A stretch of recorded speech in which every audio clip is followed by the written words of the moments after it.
Kauri Thompson here at the Bepic lab with our master formulator Chase. A lot of questions get asked to us all the time about, are we legit? Is our science legit? Today we're going to talk a little bit about, is our licensing legit? Like, what do we do to make sure that we're legal, that we're doing things correctly, efficacy, all that's involved. So I'll throw that out to you. Perfect. You can talk about that. Yeah, so we're really fortunate here to be established in our labs here in the United States. And in the United States, we have the FDA that governs over this. So, we are in the dietary supplement category. So it's not food, it's not pharmaceutical, it's dietary supplements. So it's got a very specific set of parameters that apply to how we have to do absolutely everything involved in ensuring the ingredients coming in are all up to spec and the finished good going out is up to spec.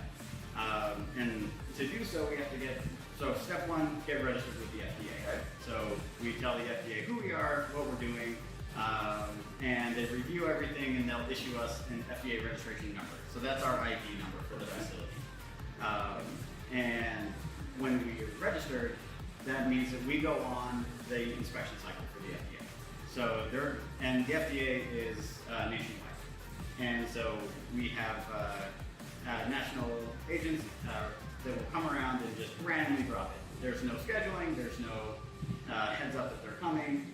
They just show up. So these surprise visits, right? Surprise visits. Just to make sure we're doing things right? Yep. And they're very, very thorough. It goes from an inspection of first inspection of the facility to make sure everything's clean, sanitary, and make sure that the very specific guidelines that they give for every step along the way is being adhered to. So step one is a tour. Step two, they really start digging into the paperwork on everything. If you're making your grandma's cookies, it's very simple. You just get out the recipe, and if you put the flour in before the eggs, it's not that big of a deal.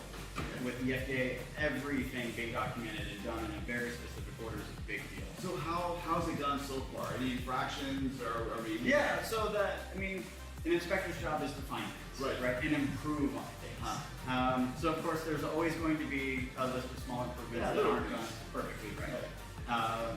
And there will always be. Yeah, you probably won't ever see an inspection where there's not at least a few to-do items at the end.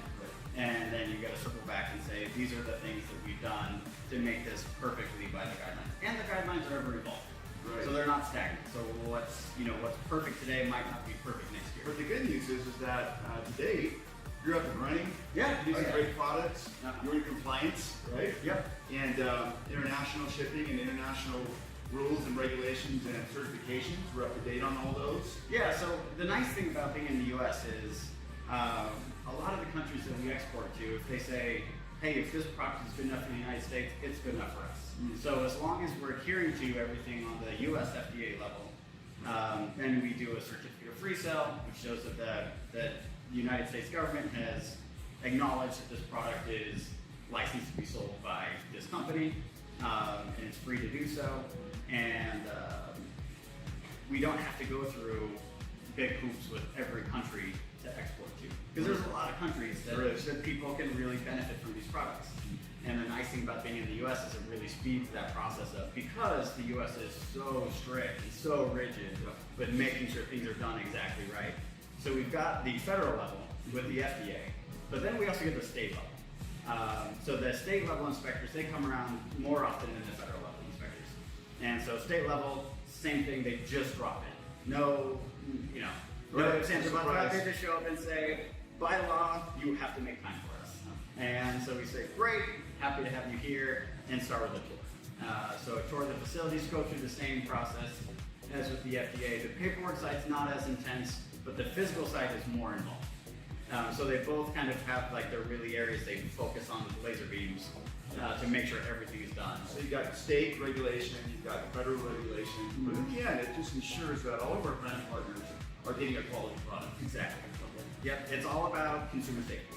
Making sure that when people take the product, they get the benefits they want out of the product. They're not being overly hyped. They're not being overly, sold something that doesn't live up to the claims. And it's great. It's a lot of hoops to jump through, but at the end of the day, delivering good, high-quality product to a consumer is what it's all about. We couldn't have said it better, guys. Brand partners, that's why we have our manufacturers. You heard it right from Chase. Top quality, Thanks, Chase, so much. Yeah, my Appreciate pleasure. working with you. Yeah, Looking forward to seeing you.